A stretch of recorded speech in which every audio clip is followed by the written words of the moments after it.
Assalamualaikum warahmatullahi wabarakatuh. Kami perwakilan dari kelompok 8 ingin mempresentasikan tentang fungsi dalam C++. Yang pertama yang akan kita bahas yaitu fungsi itu sendiri. Fungsi merupakan sebuah pernyataan yang dikemas dalam sebuah nama dan dapat dipanggil di beberapa tempat dalam program untuk mengerjakan suatu tugas tertentu. Fungsi merupakan elemen utama dalam C++ karena bahasa C++ terbentuk atas kumpulan fungsi-fungsi. Kemudian yang harus kamu ketahui tentang fungsi itu sendiri merupakan setiap program C++ pasti mempunyai fungsi minimal satu yang merupakan fungsi utama dari bahasa pemrograman C++, yaitu main, yang akan dieksekusi pertama kali pada saat program dijalankan. Dalam C++ fungsi dibedakan menjadi dua. Yang pertama yaitu built-in function, yaitu fungsi yang siap pakai yang telah disediakan oleh compiler, contohnya yaitu main tadi. Kemudian kedua ada user defined function, yaitu fungsi yang didefinisikan oleh user. Assalamualaikum warahmatullahi wabarakatuh. Kenapa membutuhkan fungsi? Yaitu untuk menyederhanakan program, membuat program lebih mudah dipahami, menghindari penulisan kode program yang sama atau berulang-ulang, memecah program menjadi beberapa bagian sehingga memudahkan dalam proses pembuatan dan pemeliharaan. Dan kapan fungsi digunakan? Suatu fungsi dapat digunakan ketika kapan saja.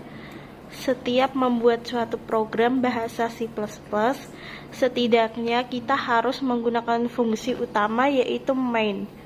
Fungsi main merupakan fungsi yang digunakan saat pertama kali program dijalankan. Selanjutnya saya akan menjelaskan tentang deklarasi fungsi. Deklarasi merupakan cara memberitahu compiler nama, tipe, kembalian, dan parameter fungsi. Deklarasi fungsi atau prototipe fungsi layaknya suatu deklarasi variabel.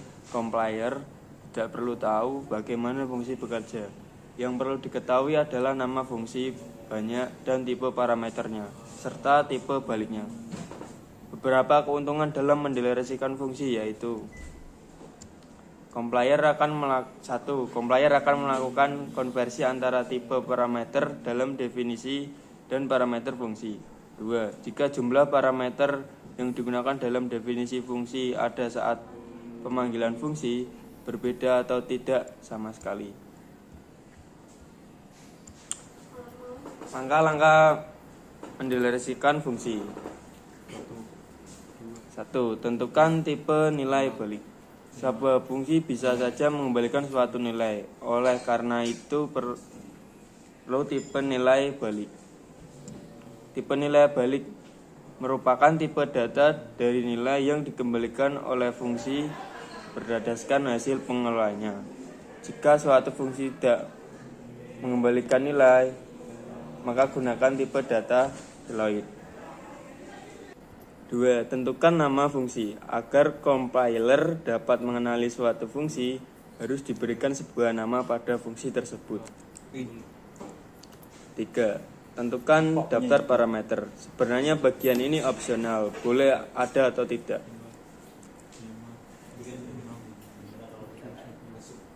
Keempat yaitu berikan tanda titik koma dan susun sesuai bentuk umum. Untuk mengakhiri deklarasi fungsi, jangan lupa berikan tanda titik koma pada bagian akhir. Selanjutnya adalah menulis dan implementasi fungsi. Berikut adalah gambar implementasi fungsi pada sebuah program menghitung luas segitiga yang berupa skrip dan output. Ketika program dijalankan, maka akan keluar output seperti yang ada pada presentasi. Di sana user harus menginputkan alas dan tinggi dari segitiganya. Kemudian data-data tersebut diolah oleh program dan akan keluar atau outputnya berupa luas segitiganya yang udah dihitung. Kemudian penjelasan dari skrip program tadi. Pada blok pertama itu terdapat pendeklarasian fungsi. Di sana terdapat tipe data float yang tugasnya sebagai tipe nilai balik. Kemudian ada luas underscore segitiga yang yang merupakan nama dari fungsi tersebut dan yang ada di dalam kurung itu merupakan daftar parameter dari fungsinya, string bangun underscore datar. Jangan lupa tambahkan titik koma pada bagian akhir.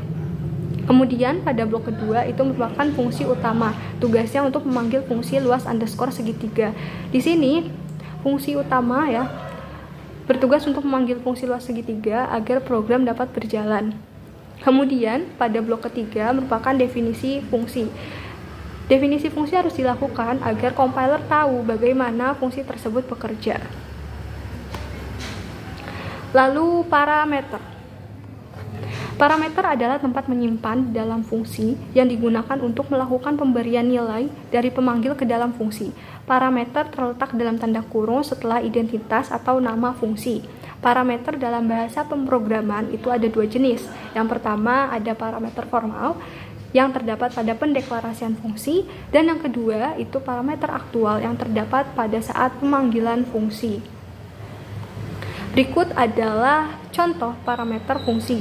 Pada blok pertama itu merupakan contoh dari parameter formal yang letaknya ada di deklarasi fungsi. Dan yang kedua, pada blok kedua itu merupakan contoh parameter aktual yang letaknya ada di pemanggilan fungsi.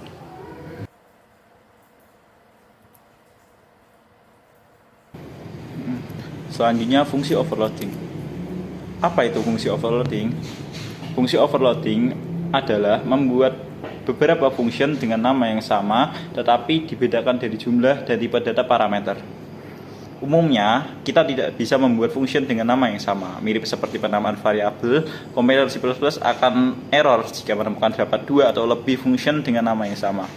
Akan tetapi, jika jumlah argumen atau tipe data argumen berbeda, maka akan dianggap sebagai fungsi yang berbeda pula.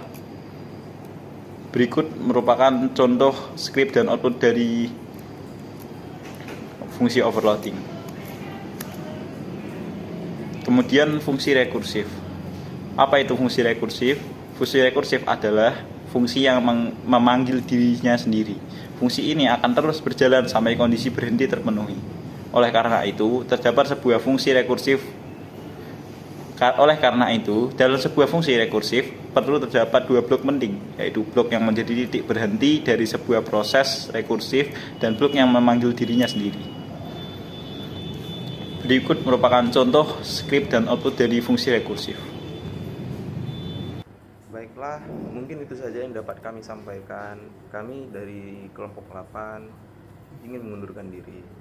Terlebih dan terkurang, mohon maaf. Wassalamualaikum warahmatullahi wabarakatuh.